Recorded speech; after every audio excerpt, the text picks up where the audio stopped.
Hello, friends. It's Chapo. Imagine what you'd have to do to make a career fucking bureaucrat in ICE feel disturbed. You know what they say in their Facebook posts. Like they have a very high tolerance for grotesquerie. Okay. There's no one really there's all types of awful people, awful powerful people you run into in America. There's the hot dog necked cop.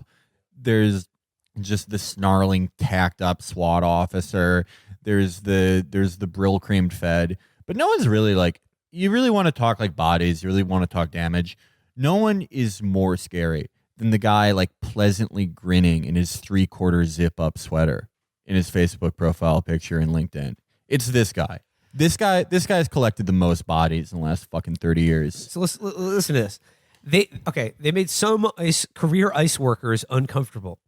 I was like career ICE workers. ICE is like fucking like it was founded as part of all this thing to make ICE like all these institutions like just immovable parts of America, like constitutionally required institutions. So he goes, okay, they, meaning McKinsey, proposed cuts in spending on food for migrants as well as on medical care and supervision of detainees, according to interviews with people who worked for the project for both ICE and McKinsey and 1,500 pages of documents obtained from the agency after ProPublica filed a lawsuit under the Freedom of Information Act. McKinsey's team also looked for ways to accelerate the deportation process, provoking worries among some ICE staff members that the recommendations risked short-circuiting due process protections for migrants fighting removal from the United States. The consultants, 3 people who worked on the project said, seem focused solely on cutting costs on speeding up deportations, actions whose success could be measured in numbers with little acknowledgement of these policies affected thousands of human beings.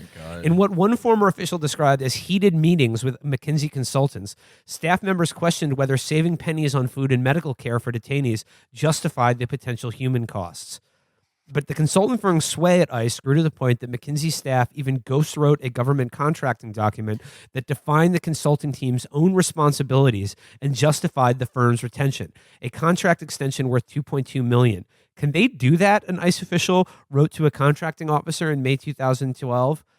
So, like, again, I would really recommend reading all of this article. Like, that'll just give you a flavor of it. But, like, I'm sorry, like, I will not shrink away from making this comparison.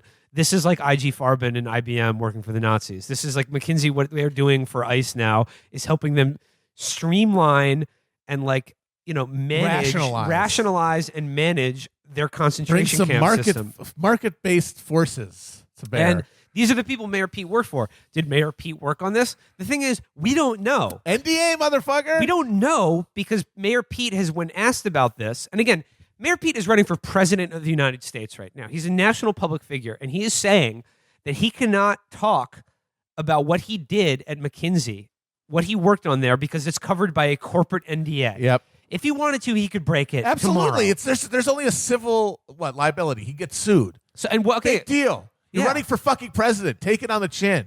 My God. So again, I'm sorry, I can't say anything. I asked them and they said no. Oh darn. Oh yeah. Oh darn. And again, the defense of this is like, oh, well, Mayor Pete wasn't involved in any of this. Well, A, you don't know that. B, it's the same fucking company. And also, we know where he was. He went back to Afghanistan and Iraq for McKinsey. And he says he was doing economic development shit, like in learning, safe houses in Iraq. How to do like entrepreneurship in war zones. There's 2 things he was doing. He was either working for the McKinsey Front Company that consults and spews bullshit to corporations, in which case he funneled reconstruction money that should have gone to building schools to him for like a fucking what is it called, a slideshow, a deck, a fucking a PowerPoint presentation. Like, so cut all this. So like he either was funneling money that should have gone to reconstruction in schools and stuff to a PowerPoint deck that said like entrepreneurship is good. Or if he was working for what McKinsey really does, which is a front for the fucking CIA, he was there on behalf of the CIA doing like Project Phoenix shit in Afghanistan, in Iraq. No way is this good or wholesome. And it's not like, again, Mayor Pete would probably on some level like you to think he was doing like Phoenix program shit, like a Trigger Man. He's a badass. But the answer is no. Like, he was the guys who were giving the lists of names to the fucking death Yeah, the squads guys and who the work fucking at, like, the information processing facilities Exactly. that then sent the orders out. Yeah. So again, Mayor Pete is hiding behind an NDA covering what he actually did for this blood-soaked nightmare fucking horror show. Again, to call it a corporation is like honestly like not even adequate. Yeah. No. It's, Like, what do it's- they produce? It's like I said, it is It's total parasitic. It Totally is. parasitic. McKinsey's the perfect American company right now. If at one point it was Standard Oil or Ford, the perfect company for just the moral rot and what we are now is McKinsey. It's a completely amoral company with nearly 99.9% fucking profit margins that makes nothing. It makes nothing. It but makes misery. ideology. It makes nothing but going into the already most amoral concerns in the world and going, yeah, you can treat people worse. Actually. Yeah, it produces like ideological lubrication for all of these mechanisms that have to go into making a global capitalist market. It's the perfect American export. like I said, it's not so much a corporation as it is like, the Pazuzu in our body politic. Yes. It is a demon. It is a demon. that Folks, these are demons we're talking about here at McKinsey and Company. I mean, you can think of it metaphorically or not. Yeah, I mean, it's quite up to you. frankly, Yeah. it doesn't really Could there make be a difference to me. reptilians Like, there I don't know. at the board of directors? I don't know. I mean, think about the type of, I'm putting scare quotes, person Yeah. you'd have to be to sit in a room with ICE and be like, well, how can we optimize our immigrant concentration Yeah. camp, like confinement and deportation system, and let's save money by denying people food and medical care. Because the thing is that our algorithm says that the detainees on average could survive on 1,500 fewer calories a week than you're currently paying for. And that's a 1,500 calorie savings that we could make by just cutting the ration. So again, think of this every time you see Pete Buttigieg. I know I do. Blank. Yep. Just and Liz Smith, what is she up to now? Well, what she's currently doing is accusing supporters of Bernie Sanders of against Mayor Pete's black supporters. Wow. All 6 of them, or yeah. whatever. How Like, fucked up of them. How fucked up. so this is who these people are. Yes. There's no getting around it. No. It's a hardcore of reptilians, just fully on board, ideologically positioned and dedicated. What do you like? A Again, fedayeen, basically, of neoliberalism. And again, like think about going back to the beginning. What he said about like his healthcare plan is that like it's you can't have freedom without healthcare, but it's also important to have the freedom not to have freedom if you can't afford it. Yeah. Think about what Mayor Pete would do as president. Let's first say if there's like an economic crash while he's president. Yeah. Like what do you think? What decisions do you think he would make Pete Buttigieg, I believe, would actually institute death panels. Yeah. For real. Yeah. He would make it real. What do you think Pete would do if there was like an Occupy type movement? What do you think that would look like? just Hey, free fire? here's some Yeah. MRAPs covered in spikes for you to ride into the Yeah. fucking tent city. Yeah. Your job right now, if you're a person who values human life, Yeah. it's to make sure the extent of Pete's violence in the next 3 years is the most obvious thing he's going to do, which is kill the corgi he bought in 2018 when he loses. I mean, yeah, yes, your mission now is to make everyone understand who Pete Buttigieg is, what Yeah. he actually represents, Yeah. not the image that's being sold to you. Make about him that he an is a- unacceptable choice for those squishy Warren supporters who, when they Yes. go away from Yeah. her, their heart is with Mayor Pete, but they have enough of a sense of like wanting to regard themselves as progressive that there's a bridge they can't cross. And if you make Mayor Pete synonymous with like the worst form of vulture capitalism and imperialism, they will not be able to justify it, and then they'll have to just grudgingly go back to Bernie. Mayor Pete's supposed to be everything Liz Warren's ever been fighting against. Yeah. That's what she's been fighting against. You know you want to go to Mayor Pete, but he's too bad. If you Yeah. know he's too bad, you won't be able to even lie to yourself. gotta say it. God bless the K Hive. They probably won't get anything done, but it's like they were like, "Yo, our thing now, fuck Pete."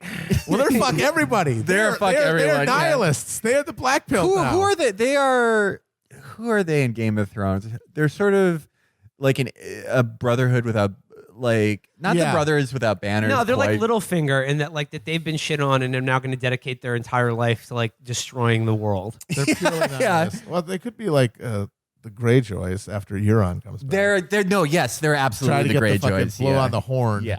Bring the whole thing down. Yeah. Oh man. I like how openly spiteful they are. There are very few people like that. They hate everybody. Now they're like, never Bernie. Yeah. Never Warren. But it's like I like that they're just saying never anyone. Yeah. That's no, balls. I respect that because I'm so sick of all these people who would never vote for Bernie being like, I like Bernie. Yeah. But the He reason just has to swear to support the eventual The- nominee, whoever it is. Yeah, you've made me because they're assuming I won't have to worry about that. Yeah. You've made me support Deval Patrick. Like, Yeah. I'm so sick of that shit. No one says that they mean. No one will admit like how many of their actions are driven by pure spite. Yeah. And like the K-Hive is like, no, Yeah, fuck like, you. I got a fuck bullet you. in I this hope you chamber die. for Yeah. every motherfucker who brought down Kamala. Yeah, it's hilarious that it's for such like a bad candidate who a lot of like She most just of ate shit the entire time. Did you hear But what, it do you remember owns. did you see what Neera said about Kamala?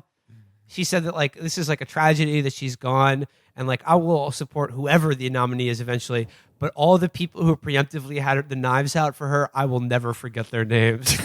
I've carved them into my so like forearm. 97% of the Democratic electorate, I guess. Yeah. That's the thing. It's Yeah, like, way to threaten who do black they voters, think Neera. did her in? They get so mad. Like a lot of them got mad at Bernie and the Bernie Bros, which means that they really think that online bullying just works and gets people out, which is amazing. I mean, awesome. That's great. Yeah, I mean, like, does she mean like David Geffen for going with Pete? Instead Yeah, of her? Like, exactly. what Yeah. the fuck Nobody does was she giving her mean? money, and she wasn't getting any polling. Yeah, no, Like, what was any? They could blame. I guess they argued that there was a media double standard, and she didn't get Oh enough God, coverage. Kamala could not have gotten better fucking Well, the press. thing is, that's like that. You could argue that point, even Okay. though it's silly. Yeah. But everything, like everybody blaming like voters or like America shows its white supremacy again. It's like no one supported her, including African Americans. It was not any kind of like white supremacist statement. Nobody liked her. Everyone who You can maybe blame the media, but that's it. Everyone who they assumed would just like fall in line for Kamala was just wrapped in attention listening to Joe tell the corn pop story. Like, sorry, He tells man. it like this. Sorry, man. You were When you wrong. did that to corn pop. Imagine what it'll do to Putin. Yeah, like it's like again, like these think tanks that like rely on voters being like sort of low information and having to just go with like what personality they like the best, in part because that's just part of how candidates are marketed to us to bring down the onus on what they have to do for us, but also in part because it's like how people like Cap and just the armies of consultants sell like unsavory candidates like Biden. Yeah. Like their personality. And wouldn't you know it, like Kamala's weird affect didn't absolutely there are tons of voters who probably wouldn't never vote for like a black woman, but at the same time Kamala's weird affect didn't play as well as Joe Biden's recognizable old cooterness.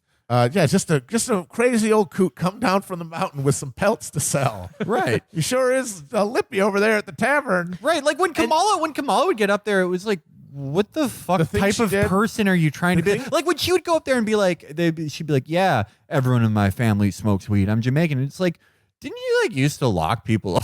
But the thing she would Like, do that really was just to me very repulsive, and I really do think that it worked on some level to make people not like her, is that she would tell these very obviously set up jokes, and then she would laugh at the punchline. Yeah. She would laugh, and she'd be like, around my hood, we say, dude got to go. It was so stunted. And like, It's like, oh, dude, you're posting cringe. yeah. And Biden would get up there, like Biden would just like fucking Mr. Bean falling out of a window into a punchline. Like he'd just get up there and he'd like see a woman in a red dress and be like, oh wow, I guess you should be on the other side of the tree, huh? And people are like, well, yes, we love you, Joe. You're so fucking charming. Just like 60-year-old couples being like, Joe, can you fuck my wife, please? Well, like we said, that fucking clip of him talking to the guy in Iowa when he said, I'll challenge you to a push-up contest,